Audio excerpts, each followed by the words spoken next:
माननीय गोष्ठी उन्नयन अधिकारी को तो प्रथम धन्यवाद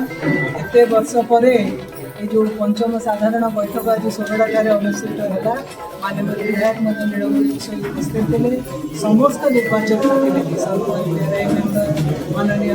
सभा अध्यक्ष जी थे सोरडा पंचायत समिति सी उपस्थित थे समस्त अधिकारी उपस्थित गोटे अत्यंत सौहार्दपूर्ण वातावरण चर्चा आलोचना है आगामी दिन में सोरडा को आहरी विकसित कर सोरडा आहरी डेवलपमेंट प्रोजेक्ट सब आसो से नहीं चर्चा आलोचना है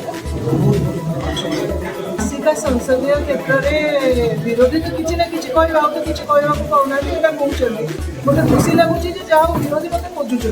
तेणु कौटी ना कौटी विरोधी मोटे विश्वास अच्छी आसिका संसद निश्चय काम करेंगे तेणु से विश्वास से मो रखिथ धन्यवाद जनाऊँ मोर एठिकार जी विधायक मो भाई बहुत योग्य तेणु आम भाई भौणी भलसे आसे सोरडा कम कर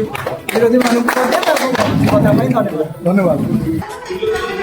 सोरडा पंचायत समिति जो पंचम साधारण बैठक अनुष्ठित जोगदे आसिकार माननीय सोरडा विधानसभा मंडल माननीय विधायक महोदय पंचायत समिति अध्यक्ष अमूल्य विभिन्न लाइन डिपार्टमेंट से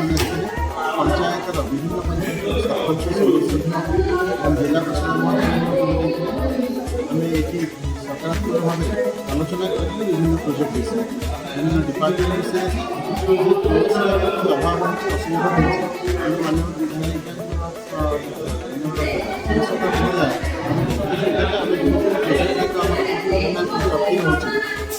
हस्तक्षेप कर जिला प्रशासन राज्य सरकार अनुदान आने से सब आलोचना होती विभिन्न विभाग में जो अभियोग आसपर विभिन्न विभाग आस्थिक अधिकारी मैंने उत्तर देते डेभलपमेंट प्रोजेक्ट हिसाब